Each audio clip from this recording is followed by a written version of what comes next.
जगामध्ये पुन्हा एक नवीन मोठ्या गेमला सुरुवात झालेली आहे. इराण आणि अमेरिका चर्चेत आहेत, पण खरी लढाई ही अणुबॉम्बवर नाही, तर हार्मोज सामुद्रधुनीवर आहे. आता तुम्ही म्हणाल, हा हार्मोज काय आहे? तर मित्रांनो, हार्मोज ही एक अशी सामुद्रधुनी आहे, जिथून जगातील जवळपास 20% तेल पुरवठा केला जातो. म्हणजेच ज जर हा मार्ग बंद झाला, तर जगभरात तेलाचा मोठ्या प्रमाणामध्ये तुटवडा जाणवेल आणि पेट्रोल, डिझेल त्यासोबतच गॅसच्या ज्या काही किमती आहेत, त्या भरभर वाढू लागतील. गल्फ देशांनी सुद्धा यावरती चिंता व्यक्त केली आहे. ते काय म्हणताय तुम्हाला माहिती आहे?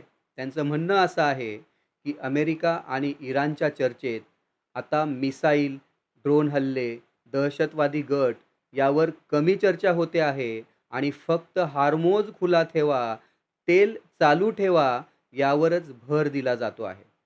इराणचं म्हणणं काय? इराण म्हणतंय, हार्मोज हा आमचा गोल्डन असेट आहे. म्हणजे आमच्याकडे अशी ताकद आहे, की जग ती काढून घेऊ शकत नाही. रशियाचे माजी राष्ट्राध्यक्ष मेदवेदेव यांनीही म्हटलं, इराणचं खरं अणुअस्त्र म्हणजे हार्मोज सामुद्रधुनी. याचा अर्थ काय?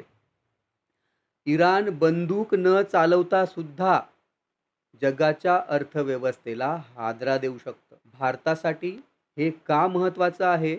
कारण भारत मोठ्या प्रमाणावर तेल आयात करतो.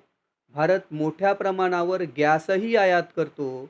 जर हार्मोजमध्ये तणाव वाढला, तर पेट्रोल महाग होणार, गॅस महाग होणार, डिझेल महाग होणार, ट्रान्सपोर्ट महाग होणार, भाजीपाला महाग होणार.